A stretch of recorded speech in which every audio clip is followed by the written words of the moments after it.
percentage 嘅 worksheet 啦。咁我哋冇分 grade 啊，不過分咗題型。咁啊，呢一份咧係 percentage change 嘅題型。嗱，邊個多啲，邊個少啲，跟住改變幾多咁之類嘅題目啦。做題目嘅時候咧，一啲出現過嘅資訊咧，最記緊要 mark 翻低啊！如果唔係咧，睇過但係冇用過咧，都完全係幫唔到嘅。志成嘅體重較偉明多20%，志成咧就60 kg 咁重，求偉明嘅體重。我哋要求偉明啦，我哋設偉明係 X 啦，我要咁樣 mark 住先啦。志成係唔知啊，不過後邊有提到啊，志成係60喎，咁我 mark 翻60啦。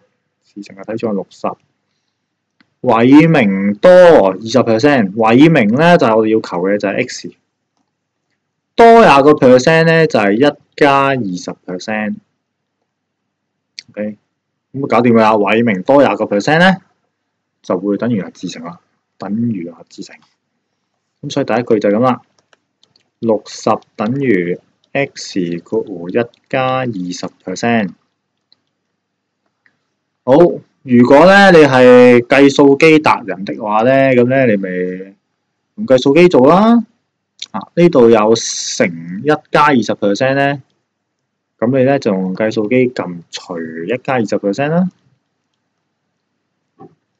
你記得落括弧啦。如果唔係咧，你計數機嗰度咧會幫你分開咗除，咁啊唔掂嘅。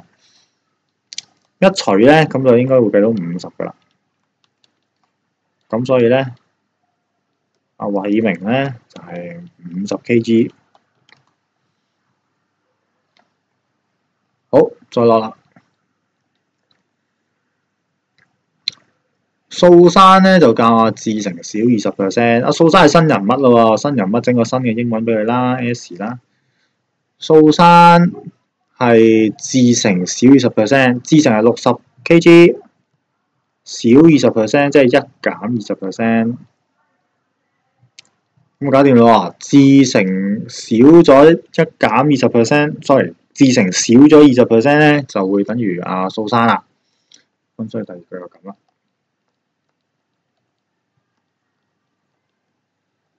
咁用計數機計啦，60乘0.8啦，其實係咁即係48 kg。咁所以素山咧就係48 kg。咁佢個問題係阿素山同馬偉明係咪一樣咁重咧？可能唔係咯，咁所以就否啦。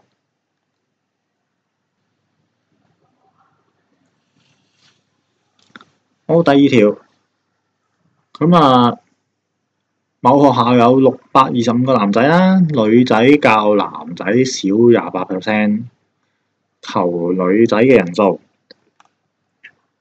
好啦，記得 mark 翻一啲我哋要嘅資訊喺啲題目度啊。女生我哋要揾嘅可能 X 啦，男仔625個啦，女仔係男仔少28%。OK， 咁所以咧應該係咁樣嘅。男仔少咗28% 之後咧，就等於女仔啦。咁解啦，625乘以括弧1減28%，用計數機撳就可以啦。咁應該咧會計到450嘅。咁所以咧女仔咧就有450人。好，跟住咧就幾深㗎呢個。全校咧有860人係本地學生嚟嘅，咁佢就問咧本地學生佔全校嘅百分數。OK， 本地學生嘅百分數係幾多咧？咁根據咧比較原先嘅一啲嘅百分數嘅定義咧，本地學生其實個 percentage 咧就係全校分之本地，咁咧就會計到本地嘅 percentage 噶啦。本地嘅 percentage 咧就等於本地嘅學生，即係860人啦， over 全部學生，全部學生有幾多人咧？女仔有450個，男仔有625個。OK， 咁所以咧就係860 over 450加625，咁應該計到嘅答案咧就係0.8。0.8即係幾多 percent 咧？褪翻兩個位啊，或者你可以諗乘翻100%，咁咧就係80% 嚟嘅。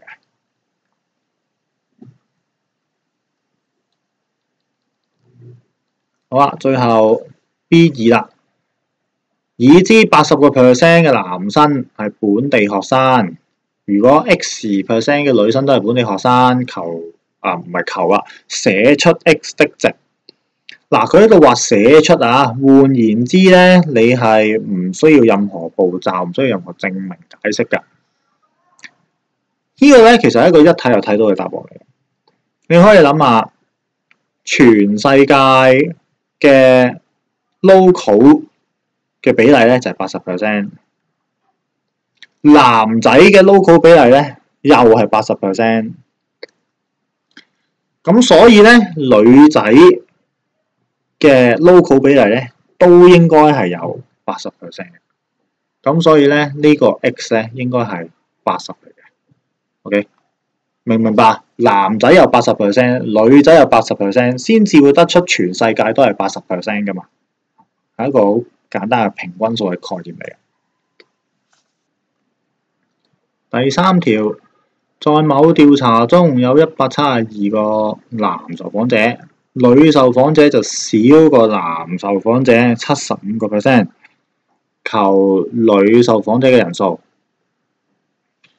OK， 女受訪者唔知嘅咁當佢 X 啦，男嘅有172個啦，女受訪者係男受訪者172啊，少75%。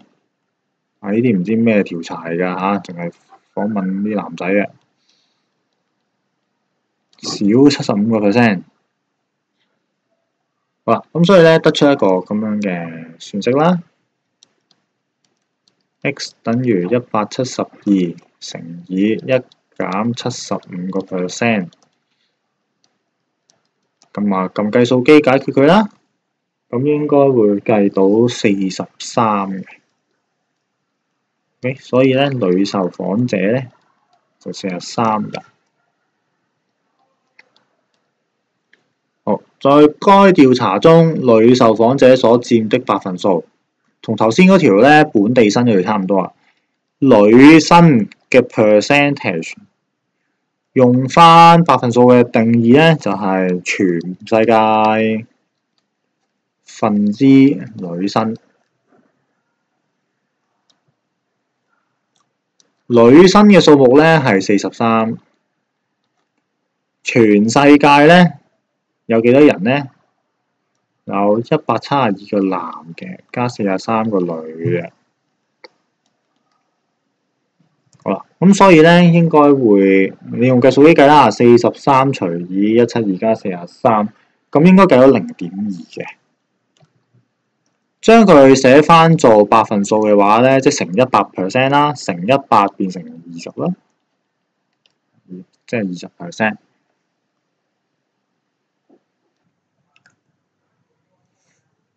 再落啊，嘉麗有50枚襟章，偉健有第5條，嘉麗有50枚襟章，偉健擁有襟章的數目較嘉麗擁有的少30%，咁偉健有幾多個呢？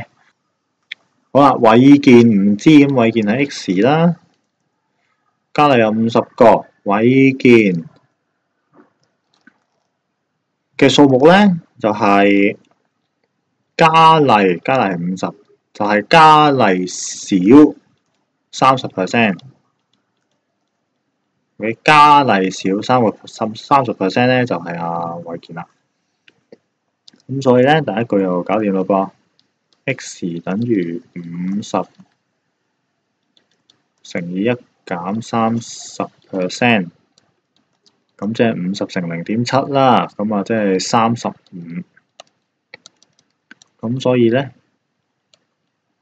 偉健咧有35枚嘅襟章嘅。好啦 ，B 啦，如果阿嘉麗咧又分啲俾阿偉健，咁佢哋會唔會分到有相同數目嘅襟章咧？試解釋你嘅答案，唔係就咁問是否啊，要解釋答案啊。好，阿嘉麗有50，阿偉健有35個，即係咧佢哋兩個人咧夾埋咧有85個。然之後咧，佢哋究竟有冇機會有相同嘅襟章咧？咁你睇下每人攤分到幾多個咪知咯。85除2就係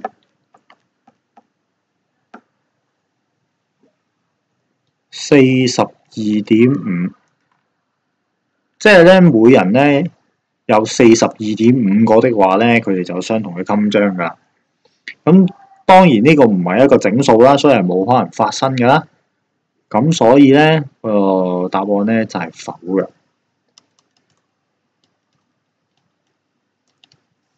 第5條，某個城市每年都會有2% 嘅人口增長啦。96年年尾嘅時候有30萬人，98年年尾嘅時候有人咧，96年尾咧就30萬。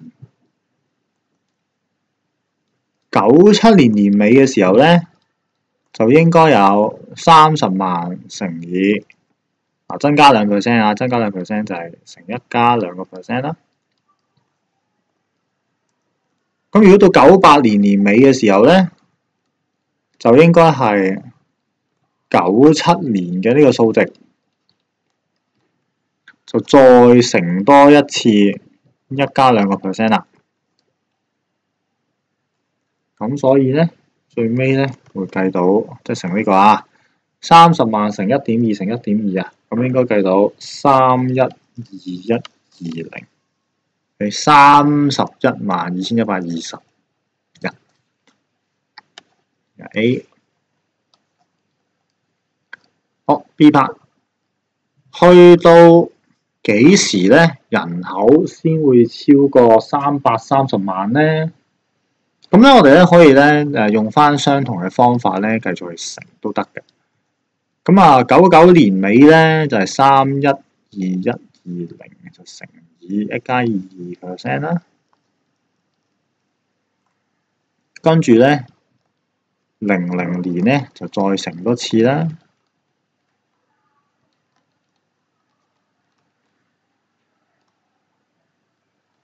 咁咧，如果你真係用計數機撳咧，咁都未過㗎，直至咧去到01年尾咧，你再乘多一次1加2% 咧，即係3次方，即係乘咗3次啦。咁啊，去到01年尾咧，就啱啱去到331224。咁所以咧，答案咧就係2001年中啦，去到2001年中咧，咁先至啱啱過咗330萬。第6條，某個圓形嘅半徑係8cm，個半徑增加10% 之後咧，就會得出一個新嘅圓形啦。咁啊，揾新圓形嘅面積。好啦，原本就係8cm 半徑，然之後咧有啲變化啦，新嘅圓咧就係8cm 乘以1加10% 嘅，呢一個係佢嘅半徑。用計數機撳一撳都知㗎啦，8乘以1加10% 咧應該計到8.8。好啦，咁而家我哋可以揾新圓形嘅面積啦。嗰個圓面積咧個公式咧就係 pi r square， 即係咧 pi r 咧就係半徑啦，咁即係8.8啦 ，pi 8.8 square 咁你用計數機撳一撳咧，咁就會睇到佢係77.44。嗱，答案以派表示啊，個派咧擺翻喺後邊就可以啦。我哋唔使將佢撳成3.14嗰樣嘢嘅，就咁樣。好，跟住 B part， 佢問圓面積嘅增加百分率，問得 percentage change 咧，咁我哋一定要有新同埋有舊咧先可以比較。咁所以咧呢度咧我哋咧都睇一睇舊嗰個面積先。舊嘅圓面積咧都係 pi r square 啦，不過今次咧個 R 咧就係8，咁即係64派啦。好，繼續啊！好啦，跟住咧，如果求嗰個增加百分率，我哋嘅公式咧就係我哋好中意背啊，新減舊除舊啊。新嘅圓面積咧就係77.44派，減舊除舊。好，新減舊除舊，咁你用計數機撳一撳之後咧，就應該撳到0.21㗎。咁0.21即係幾多 percent 咧？百分數啊嘛，乘100% 啦，乘100之後就變成21啦，即係21%。咁所以咧，你係會見到咧，雖然半徑增加咗10% 啦，但係面積唔係增加10% 嘅，面積係增加21%嘅。